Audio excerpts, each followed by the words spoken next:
Hello guys, তো দেখতেই পাচ্ছিস আজকে আমরা দুই বোনে যে সাজিয়ে কলেজে চলে আইছি। আজকে হচ্ছে বসন্ত উৎসব, তো আমি একটু নাচানাচি করতে কলেজে আসলাম। এসেই দেখি কি মাঠটা পুরো ফাঁকা, এখনও কেউ লোকজন আসে নাই। কখন আসবে তা কি জানি, গান বাজনা আছে কিছু আসছে না। ওই মাঝখানে মনে গান বাজনা আসছে, কিন্তু ওনে যাওয়া যাচ্ছে না, বিশাল ভিড়। তো আমরা এদিকে বাগানের দিকে একটু এসে দাঁড়ালাম, একটু ফটো মটো তুললাম।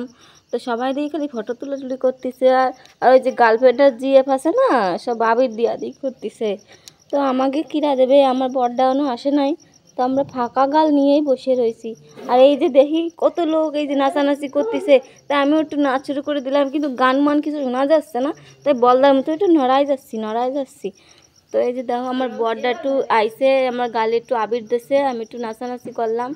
আর এই যে আবার মুখ টুক ধুই আবার আইসে চলে আইসি, একটু তোমাকে আমার মুখখান বদনখান দেখাতি। তো দেখো সবাই দেখি ইনস্টাগ্রামেতে ফিল্টার নিয়ে ভিডিও করে, কিন্তু আমি পারি না। তো আজকে একটু চেষ্টা করলাম ইনস্টাগ্রামেতে এরকম একটা ভিডিও বানাতে। তো একটু দেখলাম হ্যাঁ ঠিকই আছে, অনেকটা আমি ইনস্টাগ্রামেতে ভিডিও ফিল্টার নিয়ে ভিডিও করব, ঠিক আছে। আর এই যে দেখো সবাই নাচানাচি করতেছে, উরে বাবা রে কি নাচানাচি! তো সবার নাচানাচি দিয়ে আমি আর পারলাম না গাইস, আমিও নামনে গেলাম নাচতে। তো আমি একটু নাচিয়ে নিচ্ছি। তো এখন একটু নাচিয়ে নাচিয়ে আমি বাড়ি চলে যাবো, আমার এটা বাড়ি থেকে আসি। তো তো সবাই একটা লাইক আর শেয়ার আর একটু কমেন্ট করে দিও। Bye bye.